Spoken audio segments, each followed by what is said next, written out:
사람이 4명 박수치고. 네. 감사합니다. 오늘 우리에게 주신 하나님 말씀은 신약성경 로마서 6장 20절에서 23절 말씀입니다. 로마서 6장 20절에서 23절 말씀.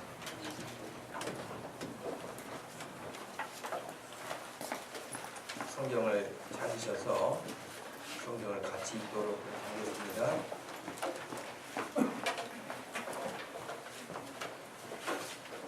로마서 6장 20절에서 23절 찾으셨으면 우리 한 목소리로 말씀을 읽습니다. 너희가 죄의 종이 되었을 때에는 의에 대하여 자유로웠느니라. 너희가 그때에 무슨 열매를 얻었느냐? 이제는 너희가 그 일을 부끄러워하나니 이는 그 마지막이 사망이니라. 그러나 이제는 너희가 죄로부터 해방되고 하나님께 종이 되어 거룩함에 이르는 열매를 맺었으니 그 마지막은 영생이라.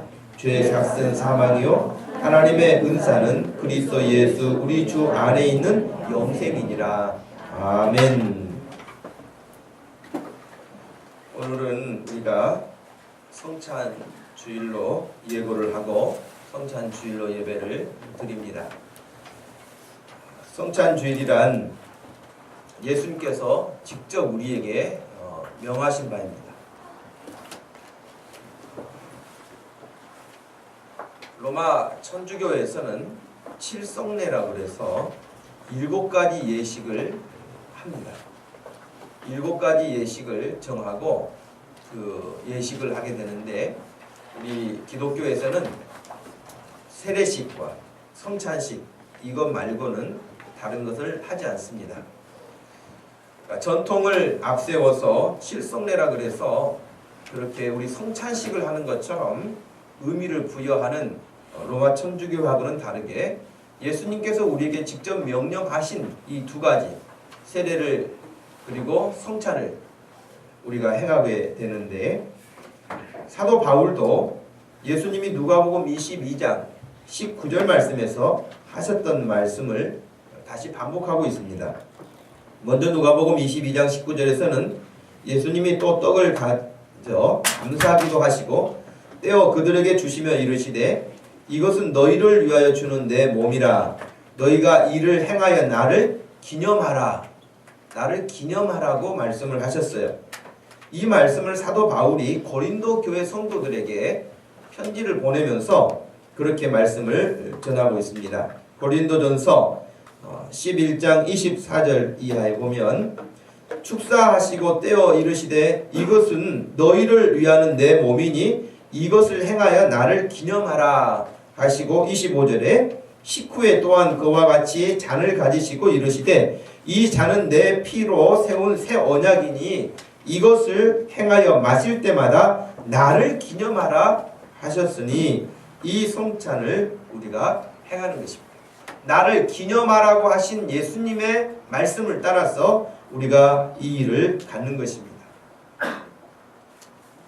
사실은 이 나를 기념하라고 하신 이 성찬의 출발은 그 뿌리를 본다면 이미 구약 성경에 나와 있습니다.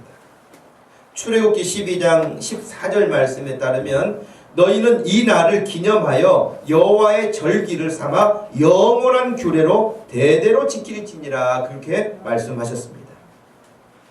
바로 6월절입니다. 이 날이라고 했는데 그날은 6월절이에요. 지금 6월절, 이 6월절을 예수님 생애에 있어서 마지막으로 예수님이 지키셨고 그리고 더 이상 6월절은 더 이상 진행되지 않고 완성돼서 끝난 것입니다. 그런데 오늘날 거짓된 잘못된 가르침을 가지고 있는 그런 이단들 가운데는 오늘날 6월절을 지켜야 된다라고 이야기를 하면서 사람들을 미혹합니다. 그러나 그런 사람들을 보면 여러 가지로 이렇게 어리석은 일들이 있는데 어떤 부분은 말씀대로 해야 된다고 하면서 안식일도 토요일날 주일처럼 우리처럼 주일을 지키지 않고 안식일을 지키라고 했지 어디 주일을 지키라고 했느냐라고 말하면서 안식일을 토요일로 해서 지킵니다. 유월절을 지키라 그래서 유월절을 또 지킵니다. 또 머리에 뭐 하얀 수건을 썼다고 고린도 교인들 나오니까 자기들도 머리에 또 뭘 쓰고 있습니다. 그러나 여러분, 제가 그런 사람들에게 이렇게 질문한 적이 있어요. 그러면 그 당시에 유월절을 지킬 때에 양을 잡아서 드렸는데 지금은 왜 양을 잡지는 않습니까? 라고 물어보면 그것도 예수님이 다 이루셨기 때문에 안 한다는 거예요. 여러분, 예수님이 어떤 한 부분만 이루신 게 아니라 모든 것을 온전하게 이루신 줄로 믿으시기를 바랍니다. 예수님이 어떤 한 부분만 이루시고 어떤 부분을 남겨두신 게 아니에요. 예수님은 친히 자신이 제물도 되어주셨고 그가 제사장으로서 대제사장으로서 모든 일들을 완벽하게 끝내셨기 때문에 더 이상 구약에서 드렸던 유월절과 같은 모습으로 유월절을 지키지 않는 것입니다. 그런데 구약에서 유월절을 처음 지키도록 하나님이 말씀하시고 이렇게도 말씀하시고 나중에 너희들이 가나안 땅에 들어가게 되면 거기서도 이 유월절을 지켜야 될 터인데 그 유월절을 지킬 때에 너희 자손들이 물어보게 될 것이다. 이게 무슨 뜻입니까? 왜 우리가 이런 일을 해야 됩니까? 라고 묻거든 대답해 주라 그랬어요. 여러분, 출애굽기 12장 말씀을 한번 가서 찾아볼까요? 출애굽기 12장을 한번 가보겠습니다.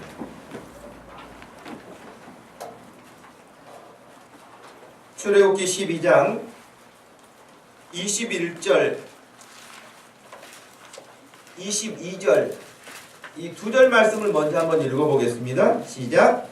모세가 이스라엘 모든 장로를 불러서 그들에게 이르되 너희는 나가서 너희의 가족대로 너희 양을 택하여 유월절 양으로 잡고 우슬초 묶음을 가져다가 그릇에 담아 피에 적셔서 그 피를 문 임방과 좌우 솔쥐에 뿌리고 아침까지 한 사람도 자기 집 문 밖에 나가지 말라 그랬어요. 여기 보면 여러분, 너희의 가족대로 너희 어린 양을 택하여 가족대로 어린 양을 택하여 유월절 양으로 잡으라 그랬습니다. 그리고 양을 죽일 때 나오는 그 피를 문에 발라서 문 밖으로 나가지 말고 기다리라고 그랬습니다. 그래서 여러분 25절 말씀 한번 또 읽어볼까요? 25절 시작. 너희는 여호와께서 허락하신 대로 너희에게 주시는 땅에 이를 때에 이 예식을 지킬 것이라. 26절 이후에 너희의 자녀가 묻기를 이 예식이 무슨 뜻이냐 하거든. 27절도 너희는 이르기를 이는 여호와의 유월절 제사라. 여호와께서 애굽 사람에게 재앙을 내리실 때에 애굽에 있는 이스라엘 자손의 집을 넘으사 우리의 집을 구원하셨느니라 하라. 그랬더니 백성들이 머리 숙여 경배하니라고 말씀했습니다. 여러분, 분명하게 이 일에 대해서 가르치라 그랬고 또 이렇게 지키라고 말씀을 하셨는데, 그러면 오늘 성찬식이 뭐냐? 나를 기념하라고 이렇게 말씀하신 예수님의 말씀을 따라서 성찬식을 우리가 거행하게 되는데, 그럼 이건 무엇이냐는 거예요. 소요리 문답이라고 웨스트민스 신앙고백서의 대요리 문답은 어른들을 가르치기 위한 질문서이고요. 소요리 문답은 학생들을 가르치기 위해서 작성한 문답서예요. 그래서 그 문답서는 성경을 아주 일목요연하게 잘 정리해서 사람들이 이해하도록 주제별로 정리를 해놓은 것입니다. 그때에 96번 질문에 이런 질문이 나와요. 주님의 성찬이 무엇입니까? 물어봐요. 대답은 주의 성찬 곧 성례이니 그리스도의 정하신 대로 떡과 포도주를 주며 받는 것으로 그 죽으심을 나타냅니다. 합당하게 받는 자들은 육체의 정욕으로 참여함이 아니요 믿음으로써 예수의 몸과 피에 실제적으로 참여하여 그분의 모든 유익을 받아 신령한 양식을 먹고 은혜 속에 자라가는 것이다 라고 대답했습니다. 그러면 97번 질문에서는 주님의 성찬에 합당하게 참여하려면 어떻게 해야 되겠습니까? 라고 물었어요. 대답은 이렇습니다.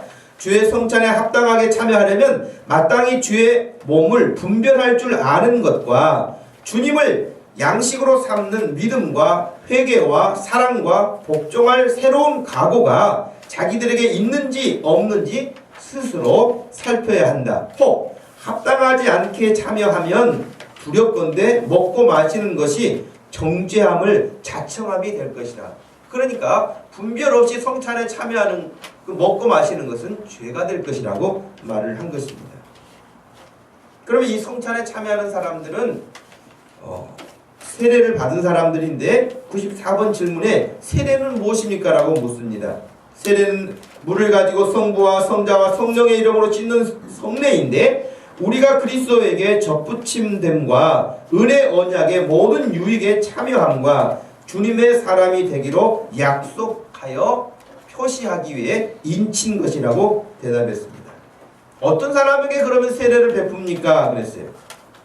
세례는 교회 밖에 있는 불신자들에게 베풀지 않으며 불신자들이 그리스도를 믿고 그에게 복종하겠다는 고백을 할 때 비로소 베푸는 것이고 또 입교한 자의 자녀에게 베푸는 것이다 라고 가르칩니다.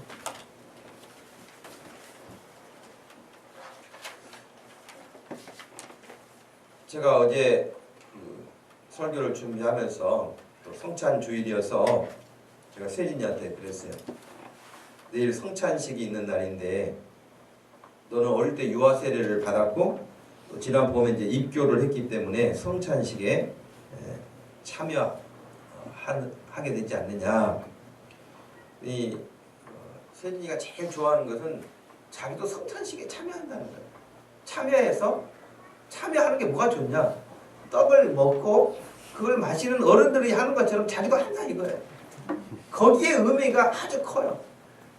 그래서 또 뭐 빵도 기왕이면 크게 썰어라.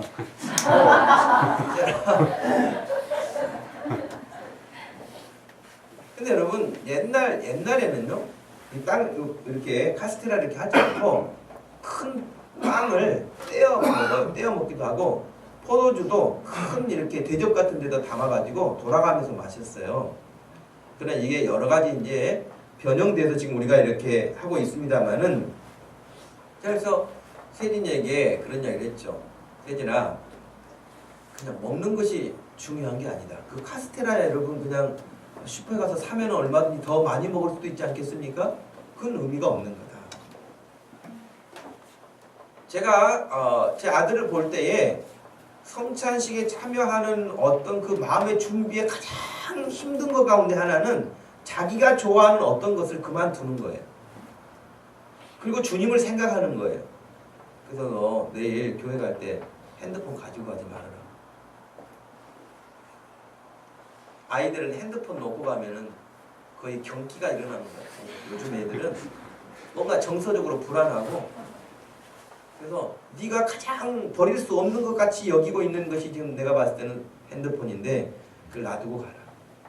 그런 정도의 마음의 준비는 돼 있어야 성찬에 참여할 자격을 그래도 갖지 않겠냐.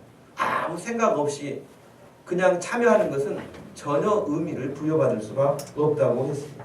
그리고 왜 네가 성찬에 참여하는지, 예수님은 왜 죽으셨는지, 정말 너를 위해서 죽으셨다고 네가 믿는지 그 사실을 네가 믿는다면 너는 성찬 그냥 참여하지 말고 하나님 앞에 감사헌금 네가 준비해라. 그랬어요. 여러분 정말 그러지 않을까요? 예수님이 정말 나를 위해서 죽으셨어요. 나를 위해서 죽으셨는데 그분 앞에 우리가 어떻게 그냥 가겠어요?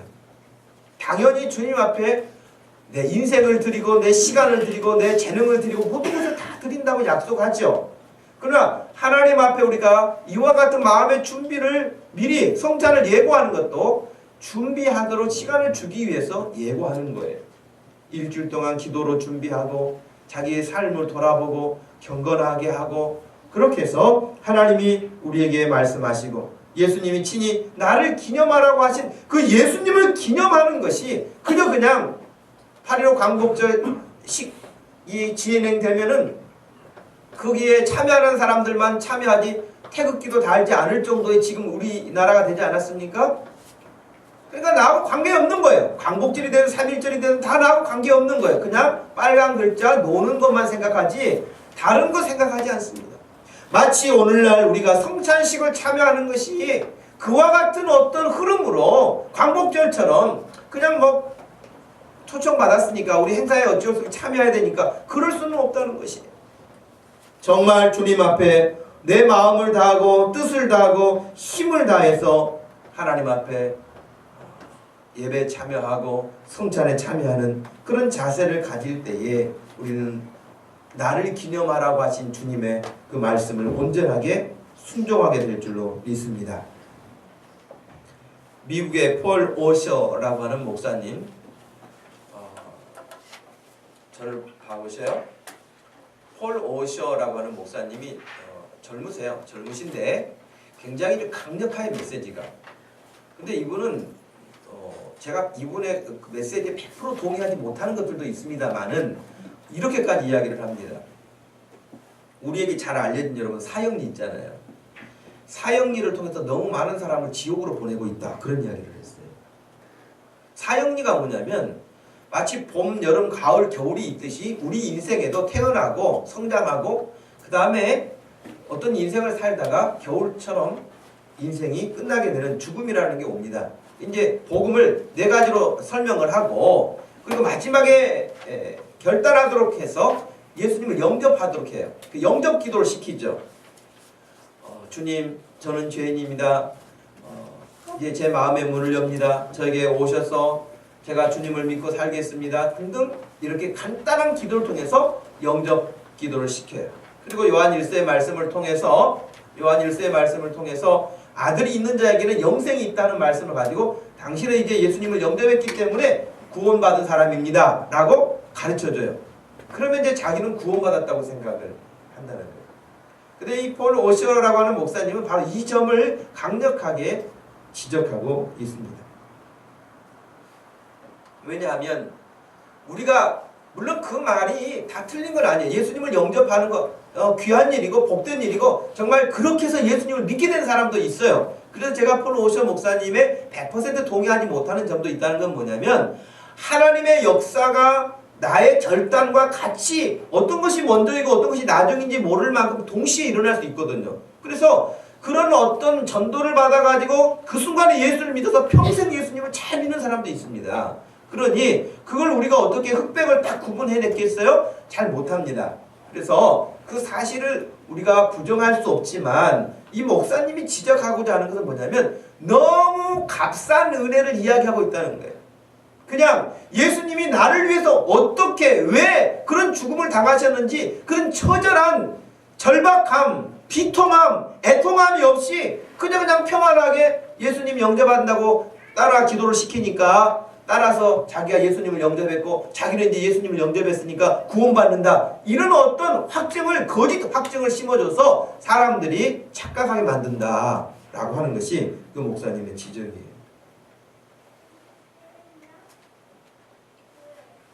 간단한 기도로는 구원받지 못할 것이다.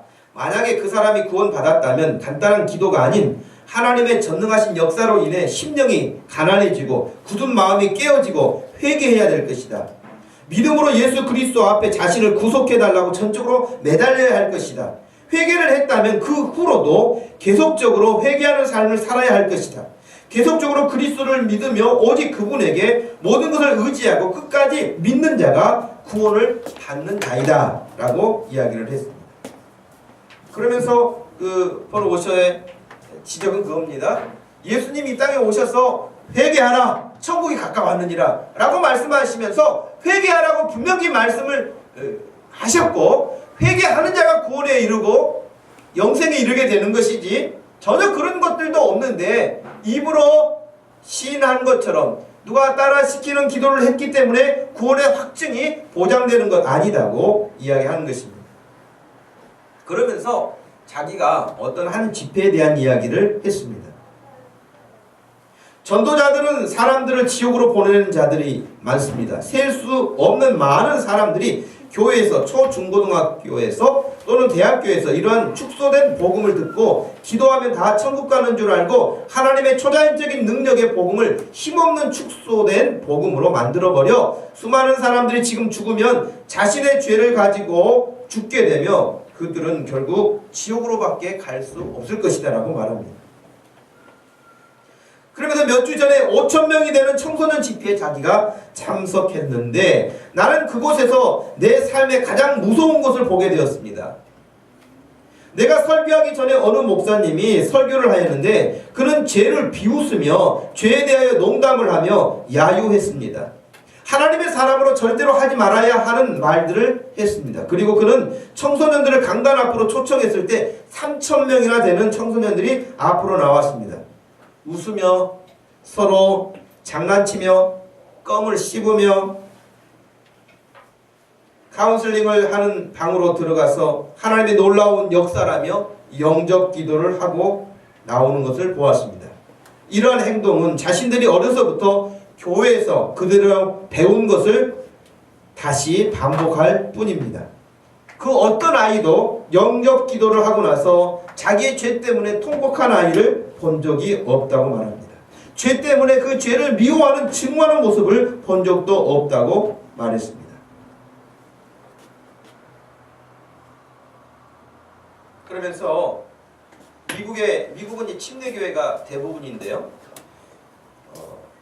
그 미국의 침례교회에서는 주일학교에서 다 구원을 받았다고 가르침을 받는다는 거예요.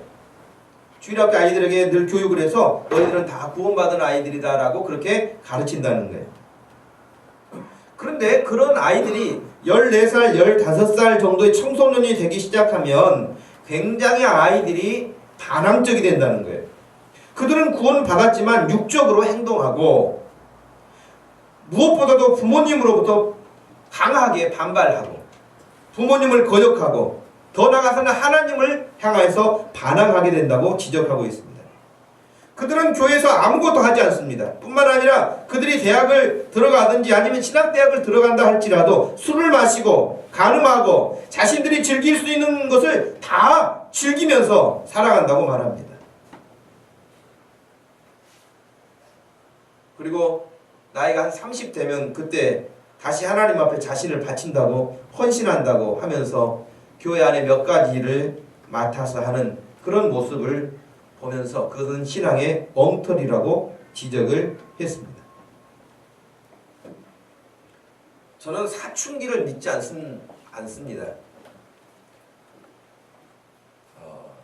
저는 원래 교육전도사 할 때부터 주일학교 아이들, 우리도 지금 주일학교 아이들도 같이 예배를 드립니다만은 주일학교 아이들 0세에서 3세, 3세에서 5세, 5세에서 7세, 초등학교 1, 2, 3, 4, 그 다음에 중학생, 이 아이들 다 연령, 사회적, 정서적, 신체적 발달 상황을 이렇게 구분을 해요. 그래서 그 아이들이 집중할 수 있는 시간이 어린 아이들은 10분이다. 10분을 넘기지 못한다. 초등학교 1학년 아이들은 30분을 넘기지 못한다. 다 그런 룰을 설정을 해놓고 그것이 진리인 것처럼 말을 한다는 거예요.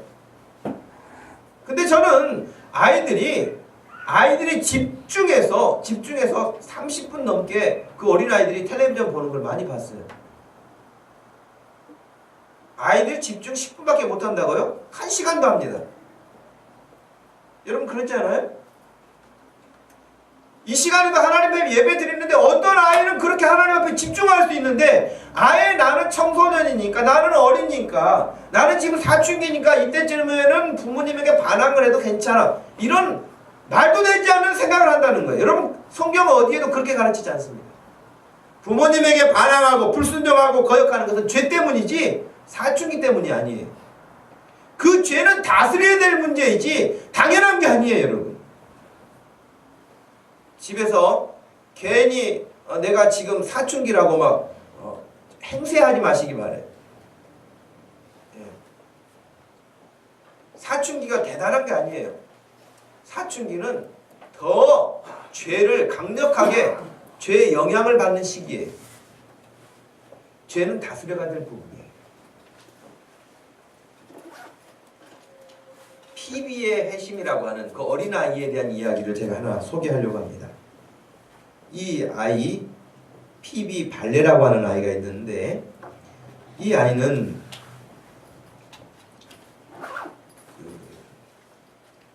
어렸을 때 그러니까 아주 오래된 이야기예요. 1731년 사물생이니까 아주 오래된 이야기죠.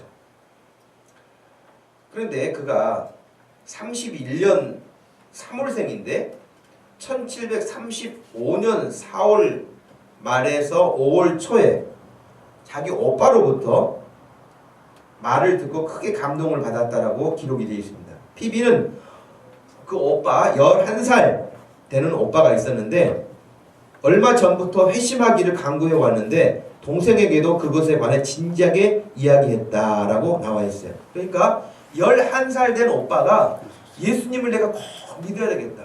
그리고 내가 죄 짓고 살지 않아야 되겠다. 그리고 하나님 말씀대로 살아야 되겠다. 말씀을 듣고 여러분 그런 마음에 다짐을 하고 그것을 또 누구에겐가 전해야 된다는 거예요. 천국과 지옥이 있다는 것을 너무 아이가 분명하게 깨닫고는 이것을 가르쳐야 되겠다. 그래서 자기 그 어린 동생에게 가르쳐 준 거예요. 천국에 대해서, 지옥에 대해서. 그런데 여러분 그 어린 피비라고 하는 아이가 오빠로부터 그 말을 듣고 달라졌어요.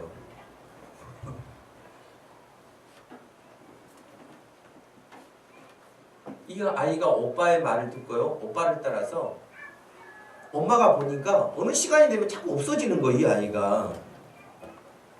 어디 가는가 봤더니 나중에 보니까 홀방에 들어가서 기도를 하는 거예요. 이 어린 아이가. 왜냐하면 하나님의 말씀을 듣고 자기 마음속에 자기도 하나님과 함께 살고 싶다고 하나님이 계시는 천국에 가고 싶다고 하는 마음이 분명해졌어요. 근데 이것이 한두 번 하고 끝나는 것이 아니라 계속해서 반복되고 있었습니다. 근데 이 어린아이가 구원의 확신이 안 생겼는가 봐요. 그 어린아이가 구원의 확신이 안 생겨서 막 하나님 앞에 울면서 기도했다는 거예요. 저도 하나님 나라에 가고 싶어요. 하나님과 함께 있고 싶어요. 오빠가 가르쳐준 대로 그렇게 나도 되고 싶어요. 그런데 자기는 그런 증거가 없다는 거예요. 그러던 어느 날 엄마가 7월의 마지막 날인 화요일 한낮에 딸이 자주 가던 다락방에서 아주 크게 소리 지르는 것을 들었습니다. 그렇게 소리 지르는 것을 전에 들어본 적이 없었습니다. 피비의 목소리는 매우 끈질기게 무언가를 조르는 것과 같았습니다. 자세히 들어보니 이렇게 들렸습니다. 매우 진지하고 고뇌에 찬 목소리로 축복의 주님 저를 구원해 주세요 라고 기도하는 것이었습니다. 기도를 마친 피비는 다락방에서 나와 어머니 곁에 앉아서 크게 울었습니다. 어머니는 딸이 대답하기 전에 진지하게 무슨 문제가 있느냐고 물었지요. 그러나 피비는 고뇌에 찬 것처럼 몸을 이리저리 흔들고 비비꼬면서 계속 울었습니다. 어머니는 하나님께서 너를 구원해 주시지 않을까봐 두려우냐고 물었습니다. 피비는 네, 지옥 갈까봐 두려워요 라고 대답했죠. 어머니는 착한 아이가 되려면 울음을 그치라고 달래며 매일 기도하면 하나님께서 너에게 구원을 주실 거야 라고 달랬습니다. 그러나 피비는 엄마의 말을 듣고도 울음을 그치지 않았습니다. 그러던 어느 날 피비는 그 울음을 더 이상 계속하지 않았습니다. 그러면서 환한 미소를 가지고 엄마 앞에 나타났습니다. 엄마, 천국이 저에게 오고 있어요. 어머니는 딸의 갑작스러운 변화에 놀라 어떻게 된 것인지 물어보았습니다. 나에게 누군가가 왔어요. 세 분이 왔어요.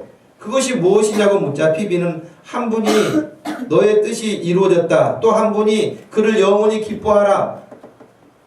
그렇게 말을 했습니다. 어머니는 아마 피비의 마음에 어떤 세 분이 오셔서 그녀에게 교리문답 같은 것을 가르쳐 주었다라고 생각을 했던 거예요. 교회 선생님이 오셔가지고 가르쳐줬는 모양이구나. 그 이야기를 지금 나한테 하는가 보구나 라고 엄마는 생각을 했습니다. 그런데 피비에게 선생님이 오셔서 가르쳐준 게 아니라 성령의 체험을 한 거예요. 이 어린아이가. 성령의 체험을 그 어린아이에 한 거예요. 그리고는 그 이후로는 울지를 않은 거예요.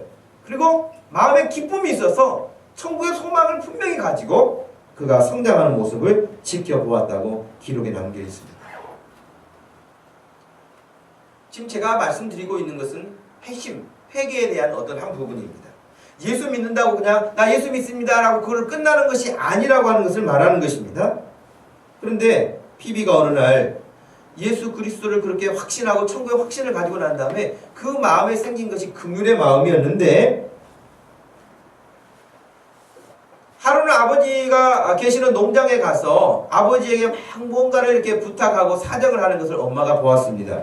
나중에 알고 보니까 자기 마을 한 가난한 사람이 있는데, 그 가난한 사람이 소를 한 마리 키우고 있을 정도의 가난한 사람이었다 그래요. 그런데 사냥꾼이 잘못 사냥을 하면서 총을 쏴가지고 소가 죽어버린 거예요. 이 가난한 사람에는 그 소 한 마리였는데, 그러니까 아버지는 농장을 하니까 소가 많잖아요. 그래서 아버지에게 가가지고 막 울면서 그 가난한 사람에게 소 한 마리를 그냥 주라고. 근데 아버지가 뭐 그런다 해서 금방 주고 막 그러겠어요? 아버지는 소를 나눠줄 수 없다고 하자 피비는 그러면 그 사람과 그 가족이 자기 집에 와서 살도록 해달라고 간청을 했습니다.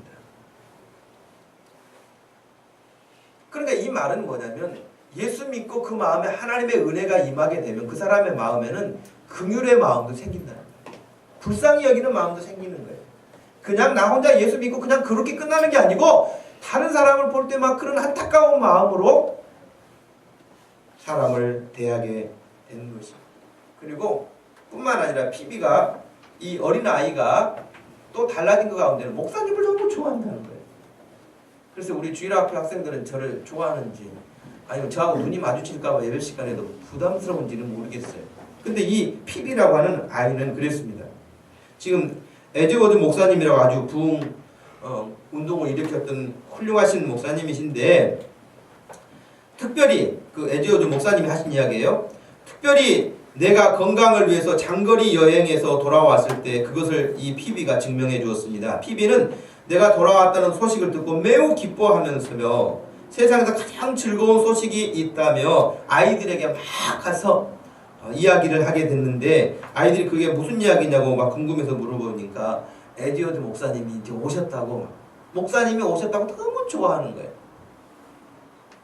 이 이야기는 아이의 마음속에 하나님과의 관계의 밀접함과 그로 인해서 그의 심령이 은혜를 사모하고 있는 거예요. 어린아이지만 사모하고 있는 거예요. 여러분, 우리들의 지금 어린아이들, 자녀들 마음밭이 어떻게 되어 있습니까? 무엇으로 채워져 있습니까? 무엇을 마음에 지금 키워가고 있습니까?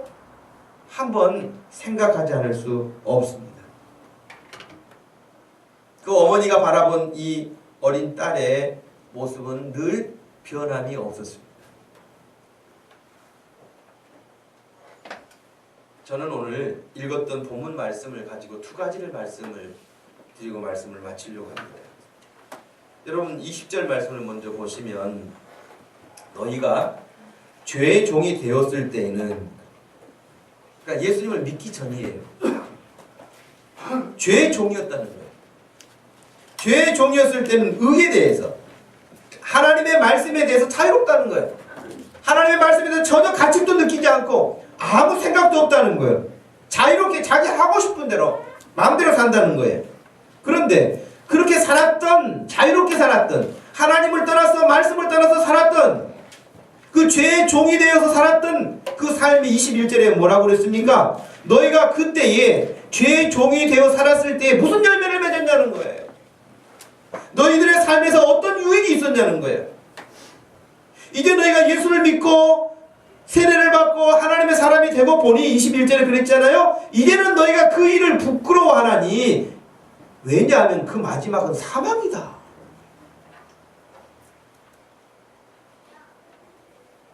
여러분, 예수 믿기 전에 죄의 종으로 살았을 때 가졌던 습관들을 아직도 끊지 못하고 있습니까? 아직도 죄의 종으로 삽니까? 돌아보면 부끄러운 일인데 그것을 끊어버리지 못하고 삽니까? 어떤 사람들은 내가 다시는 내일, 하여튼 오늘 내가 왜 이랬을까? 그러면 자기를 막 한탄하면서 내가 내일부터는 다시는 그러지 않을 거야 라고 하는데, 내일 밤에 똑같아. 내가 절대로 안 할 거야 하는데, 절대를 막 5개 절대 안 해 막 이렇게 해놓고도 다음날 보면 달라지는 게 없다.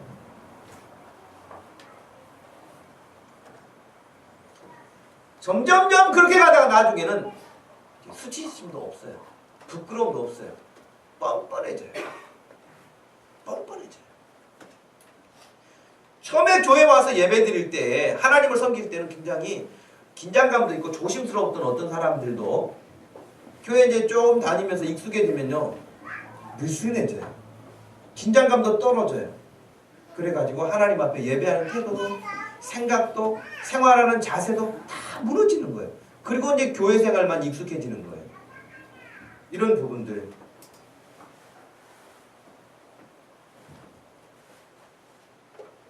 영국의 로이드 존스 목사님이 이 부분을 가지고 설교할 때 이런 이야기를 했습니다.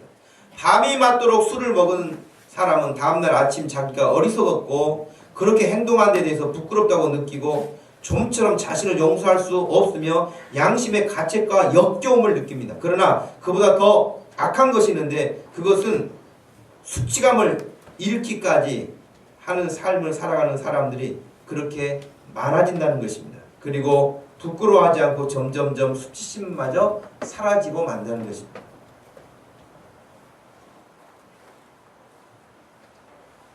이 시간 함께 예배하는 여러분, 주님 앞에 지금 우리가 선다면 우리는 지금 무슨 열매를 남길 수 있을까요? 주님, 제가 맺은 열매예요. 우리 자녀들, 주님 앞에 갈 때 주님, 제가 게임 머니를 많이 가지고 왔습니다. 그럴까요? 제가 몇 등 기부입니다. 그럴까요? 우리 어른 여러분, 여러분 주님 앞에 뭘 가지고 서겠습니까? 종으로, 죄의 종으로 살다 죄의 마지막은 사망이라는 사실을 명심해야 됩니다. 또 한 가지 더 우리가 기억해야 될 것은 22절입니다. 그러나 이제 죄의 종이 아닌, 그러나 이제는 너희가 죄로부터 해방되고 하나님께 종이 됐다는 거예요. 하나님의 종이 됐다는 거예요. 하나님의 종이 되었을 때는 그 다음에 거룩함에 이르는 열매를 맺었으니 그 마지막은 영생이다. 거룩한 열매를 맺게 됐으니 그것은 영생이라는 거예요. 생명을 위하는 삶을 살게 된다는 거예요. 아무 쓸모없고 열매 없고 헛되고 결국에는 죽고 마는 그런 비참한 인생이 아니라 하나님의 생명에서 영원한 생명을 누리고 사는 그런 열매로 우리의 삶이 바뀌었다고 하는 것을 말하고 있습니다. 여러분, 예수 믿는 것은 믿기 전이라 뭐 그냥 바쁜데 내가 그냥 교회 다니느라고 더 바빠, 여러분 바쁜 거밖에 차이가 없다면 그럼 너무 비참하지 않을까요? 교회 다니는 게 바쁜 거밖에 없어. 교회 그냥 안 다녔으면 내가 그냥 더 늦잠도 자고 나 하고 싶은 것도 하고 이것도 저것도 할 텐데, 여러분 예수 믿는 것이 너무 아까 오셔 목사님처럼 너무 좀 가벼워졌어요. 예수 믿는 것이 얼마나 놀라운 일이고 예수 믿는 것이 얼마나 진지한 일이고 얼마나 복된 일인데도 불구하고 그 복된 것을 너무 값어치 없는 허들의 것으로 여기고 살아간다.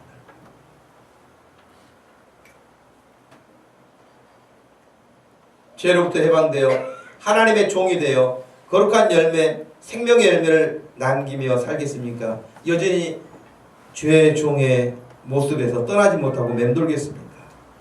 하나님이 여러분에게 주신 시간이나 물질이나 건강이나 지식, 재능, 여러분의 가정을 통해서 어떤 열매를 꿈꾸고 있습니까? 지난 금요일에 오셔서 간증하신 최정숙 권사님, 그 권사님이 70이 다 되신 분이 오셔서 그 마음에 여러분 간절히 하고 싶은 말이 무엇인지 여러분 다 전달 받으셨죠? 자기가 53세 될 때까지 헛살았다는 거예요. 그렇게 어머니가 평생 기도하셨는데도 불구하고 자기를 위해서 기도하지 말라고까지 엄마에게 부탁하면서 자기 하고 싶은 대로 살았던 그런 인생. 그러나 인생의 여러 쓴맛을 다 느끼고 나서야 하나님께 돌아와서 지금 조금이라도 젊은 사람들에게 하고 싶은 말은 그거 아닌 거예요. 나처럼 그렇게 살지 말라는 거 아니에요? 그리고 자기가 언제까지 살지 모르겠지만 하나님 앞에 자기 삶을 엑기스로 드리고 싶은 거예요. 여러분 그렇게 느껴지지 않던가요?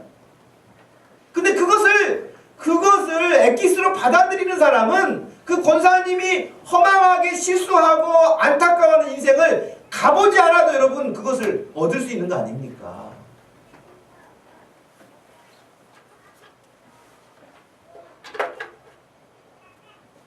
간증하셔서 이제 우리가 사례를 하기 위해서 사례비를 드렸는데 꼭 안 받으시겠다고 막. 그래도 남대문에 되니까 택시 타고 오셨는데 또 택시 타고 가시고 그러는데 그러시면 안 된다고 꼭 받으셔야 된다고 억지로 이렇게 지어드렸죠. 근데 와서 보니까 그분이 우리에게 헌금을 하고 가셨어요. 헌금을 100만 원을 하고 가셨어요. 근데 여러분 그분이 여기 온 것이 자기 자랑하러 왔겠습니까? 아니면 자기를 드러내려고 왔겠습니까? 그러니 제가 지금 어떤 세미나를 같이 공부하고 있으면서 그분을 가만히 지켜보니까 사람이 하여튼 생긴 것은 좀 머리도 완전 올백으로 넘겨가지고 좀 정말 포스가 느껴지게 그렇게 하는데 사람이 교만하지 않아요. 사람이 여러분들도 좀 인생을 살았기 때문에 금방 보면 알잖아요. 근데 또 제가 공부하는데 또 다른 어떤 여자분들도 계세요. 근데 뭐 교수님 앞에서 질문하고 그래도 엉뚱한 말만 막 자기 말만 막 이렇게 하는 사람들도 많고 여러 사람이 있는데 이 권사님은 연세가 있는데도 불구하고 정확해요. 어떤 이야기를 하는 것도 내가 들어보니까. 그래서 잠깐 제가 교제하는 중에 하나님 앞에 열정을 가지고 있는 그 모습이 너무 좋아서 우리 집사님들도 들으면은 도전이 되겠다는 그런 생각 때문에 한번 부탁을 드렸던 거예요. 그래서 정말 그 바쁘고 힘든 가운데도 오셔가지고 간증을 하고 간절하게 자기 마음을 우리에게 전하고 또 우리가 이제 개척교회이고 이제 시작한 지가 얼마 안 된다고 하는 그런 마음 때문에 그러셨겠지만은 헌금을 하고 가고 하나님 앞에 사업을 하고 중국 선교사님을 위해서 여러분 3천만 원 자기 돈도 없는데 개주한테 돈 빌려다가 먼저 3천만 원을 주어서 예배당을 짓게 하고 했다는 그런 이야기. 여러분 그런다 해서 그분이 사업을 망한 것도 아니고 접은 것도 아니고 굶주리고 산 것도 아니고 오히려 더 크게 일을 지금 하고 있고 그렇게 망나니 같은 아들도 지금 돌아와서 하나님을 섬기고 딸도 하나님을 섬기고 딸도 자기 닮아서 전도를 열심히 해서 지금 26명 전도했다고 그래요. 딸이. 내가 문자 메시지를 그 권사님이 받는지 안 받는지 모르지만 다음에는 따님 데려다가 간증을 시켜드렸어요. 내가 했는데 여러분 그 젊은 딸도 열심히 엄마 따라서 그런 모습이 얼마나 복됩니까? 오늘 성찬주의를 통해서 여러분 예수 믿는 거 너무 그냥 틀에 박힌 듯하게 살지 마시고 내가 예수 믿고 달라진 것이 뭔가, 내가 예수 믿고 변화된 것이 뭔가, 내가 예수 믿고 새롭게 누리고 있는 게 뭔가, 예수 믿고 내가 소망을 품는 게 어떤 것인가 한번 생각하고 나를 위해서 정말 그분이 돌아가셨다고 한다면 그 사실을 믿는다면 그 마음으로 성찬에 참여한다면 여러분이 이번에는 대답해야 될 것입니다. 그러면 나는 예수님을 위해서 어떻게 살아야 될 것인가 생각하시고 우리 모두가 다 주님 앞에 거룩한 열매를 낼 수 있고 생명의 열매를 낼 수 있고 주님 앞에 섰을 때 버릴 것이 없는 착하고 충성된 종아 잘했다 인정받을 수 있는 그런 믿음 되기를 주님의 이름으로 축복합니다. 우리 한번 같이 기도하겠습니다. 하나님, 제 마음속에 이 시간도 주의 말씀을 통해서 죄의 종노릇하며 살지 않게 하시고 정말 이제는 내 신분이 하나님의 종이 되었지 죄의 종이 아니라는 사실을 선언하고 과거에 하나님 몰랐을 때 사망의 법을 쫓아서 마지막에 죽음이라는 것도 알지 못하고 살았던 그런 삶을 버리게 하시고 이제 생명을 위하는 삶을 거룩한 삶을 거룩한 열매를 맺을 수 있는 인생이 되게 해달라고 우리 각자 자기 자신을 놓고 한번 같이 기도하겠습니다. 하나님 아버지 고맙고 감사합니다. 이 시간 저희들에게 귀한 시간을 주시고 하나님 함께 해주셔서 아버지 하나님 주의 말씀을 전하고 듣는 이 시간을 통해 하나님 그 어린 피비라고 하는 그 어린 아이도 예수 그리스도의 복음을 듣고 천국의 소망을 가지고 자기 마음에 하나님의 임재를 갖고 싶고 그렇게 다락방에 올라가서 기도하던 그 어린 아이가 있다고 한다면 하나님, 우리는 지금 지성이 부족합니까? 이성이 부족합니까? 깨달음이 부족합니까? 아무것도 부족함이 없는데도 불구하고 점점점 나태해지거나 점점점 둔탁해지거나 무감각해지거나 뻔뻔해지는 그런 믿음이 되지 않게 해주시고, 하나님 앞에 정말 순전하고 어린 양과 같은 그런 모습으로 하나님을 사모하는 마음으로 하나님 예배하게 해주시고, 하나님 앞에 나아갈 수 있게 해주옵소서. 죄의 노예가 되어 살지 않기를 원합니다. 사망의 노예가 되어 살지 않기를 원합니다. 마지막 인생에서 허망하게 후회를 남기지 아니하고 생명의 열매를, 거룩한 열매를 맺어서 하나님께 영광 돌리고 기쁨으로 소망 가운데 설 수 있는 우리 모든 성도들 될 수 있도록, 우리 주일학교 아이들부터 어른에 이르기까지 한 사람도 빠짐없이 이런 큰 은혜를 누리며 살 수 있도록 우리 교회 모든 성도들을 이 시간에 축복하여 주시옵시고 역사하여 주시고 하나님 은혜를 베풀어 주시옵소서. 아버지 하나님, 이 시간에 우리 사랑하는 모든 성도들 마음에 어둠은 물러가게 하시고 기쁨과 밝고 소망으로 가득하게 해주셔서 이번 예배를 통하여, 성찬을 통하여 우리의 신앙을 다시 한번 열정적으로 회복되게 하여 주시옵소서. 하나님 감사합니다. 예수 믿는다는 것 인스턴트 식품을 대하듯이 간단하게 교회 생활, 신앙 생활, 주님을 향한 생각들 그리 되지 않도록 하시고 진지하게 하시고 주님 앞에 또 한 번 우리 자신들을 돌아보게 하시고, 정말 예수 그리스도 그분이 자신의 생명을 버리시면서 나를 건져주셨는데, 하나님 그렇게 구원받은 내 생명 죄 짓는 데 쓰지 아니하고 이제는 의로운 일로, 생명을 위하는 일로 거룩한 열매를 내며 살 수 있도록 우리 모든 성도들을 붙잡아 주시고 사용해 주시고 쓰임받게 하여 주시옵소서. 감사하신 예수님의 이름으로 기도하옵나이다. 아멘. 이어서 성찬식을 하도록 하겠습니다. 오늘은 분병을 이렇게 돌아다니면서 하지 않고 앞에서 그렇게 여러분들이 나오셔서 떡도 받으시고 잔도 받으실 수 있도록 그렇게 하겠습니다. 여러분, 이 성찬은 이미 말씀 중에 증거한 것처럼 예수님께서 친히 이 예식을 마지막에 행하시고 이것을 기념하라고, 이것을 통해서 나를 기념하라고 예수님이 그렇게 말씀을 하셨습니다. 우리가 이 일을 통해서, 이 성찬식을 통해서 정말 나를 위해서 그렇게 자신을 희생하시고 생명을 버리신 예수 그리스도를 생각하고 내가 그분 앞에서 어떤 삶을 살아야 될 것인가를 진지하게 대할 수 있는 그런 성찬식이 되기를 소원합니다.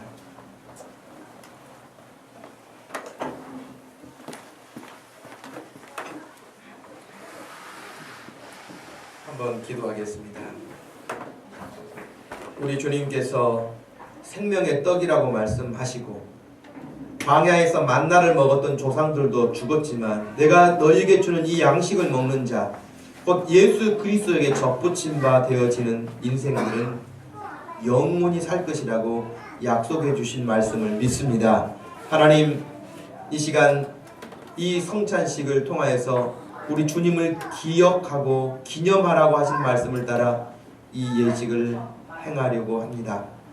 여기에 참여하는 모든 주의 백성들에게 우리 주님이 이 땅에 오셔서 우리에게 그렇게 주시고자 했던 풍성한 삶의 역사들이 일어나게 하여 주옵소서.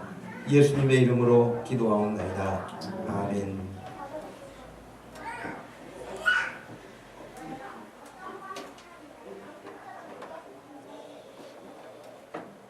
한 번씩 나오면서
떼어 주시면서 자신의 몸이라고 말씀하셨습니다.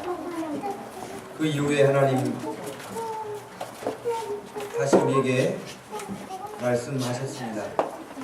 우리 주님이 말씀하신 것은 포도주를 대하면서 너희를 위해서 흘리는 나의 언약의 피라고 약속하셨습니다.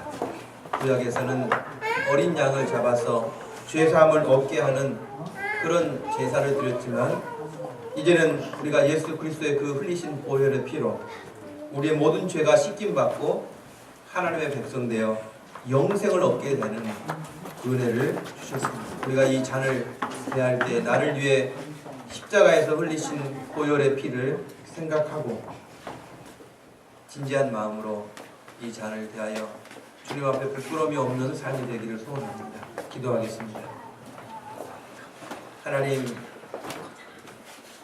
주님이 이 땅에 오셔서 아낌없이 자신을 내어주시는데 십자가에서 마지막 피 한 방울까지 물 한 방울까지 다 흘리셔서 우리의 그 악하고 악한 죄악을 다 고만하시고 우리를 죄에서 건지시고 우리를 영원한 사망에서 건지시고 영원한 지옥에서 건지신 십자가의 보혈을 이 시간도 기억하고 우리가 다시는 죄의 종으로 살지 아니하고 의로운 하나님의 백성으로 생명의 열매를 내며 거룩한 열매를 내며 살기 원하는 다른 모든 성도들에게 이 시간 이 잔을 대할 때마다 성령의 충만한 역사가 일어나게 하여 주옵소서.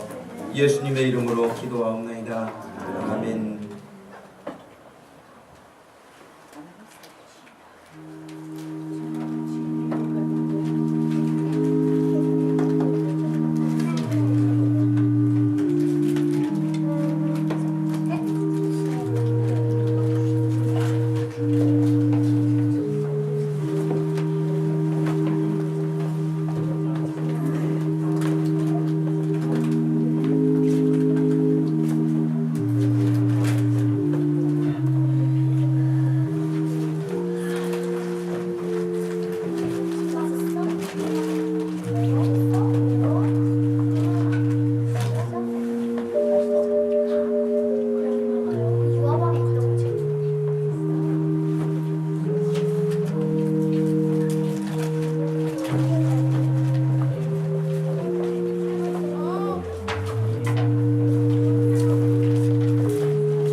받고 잔을 받지 못하신 분이 혹시 계시면 말씀해 주시기 바랍니다.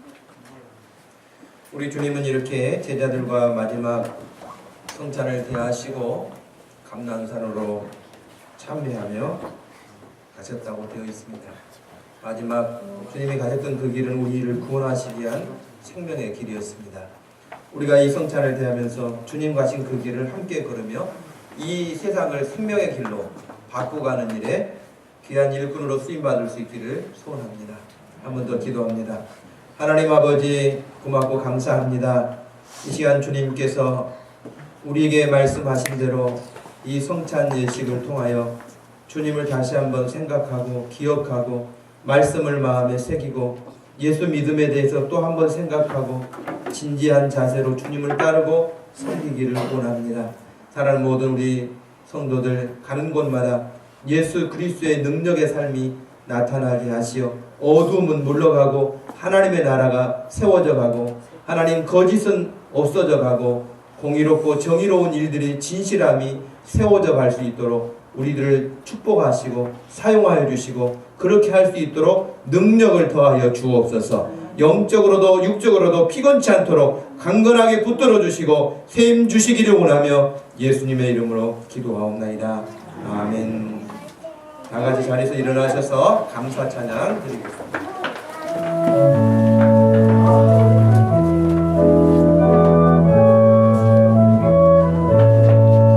날 구원하신 주 감사, 모든 것 주신 감사, 지난 추억이 내 감사, 주 내 곁에 계시네. 향기로운 봄철의 감사, 풍성한 가을 감사, 사라진 눈물도 감사, 나의 영혼 평안에 응답하신 기도 감사, 거절하신 것 감사, 내 천하 온통난 감사, 모든 것 채우시네. 아픔과 기쁨도 감사, 절망 중 위로 감사, 증량 못할 은혜 감사, 크신 사랑 감사해. 우리 교회 주신 감사, 형제 자매들 감사, 주일마다 은혜 감사, 넘치도록 주시네. 이제 우리 힘을 다해 열심으로 섬기세. 오늘도 내일도 감사, 영원토록 감사해. 지금은 우리 주 예수 그리스도의 구속의 은혜와 우리 하나님 아버지의 아낌없는 깊으신 사랑과 성령 하나님의 위로 교통하심이 이 시간도 함께 성찬에 참여하고 우리 주님 앞에 새로운 삶을 살기 원하는 다짐하는 사랑하는 모든 성도들 머리 위에 지금부터 영원토록 함께 계실지어다. 아멘.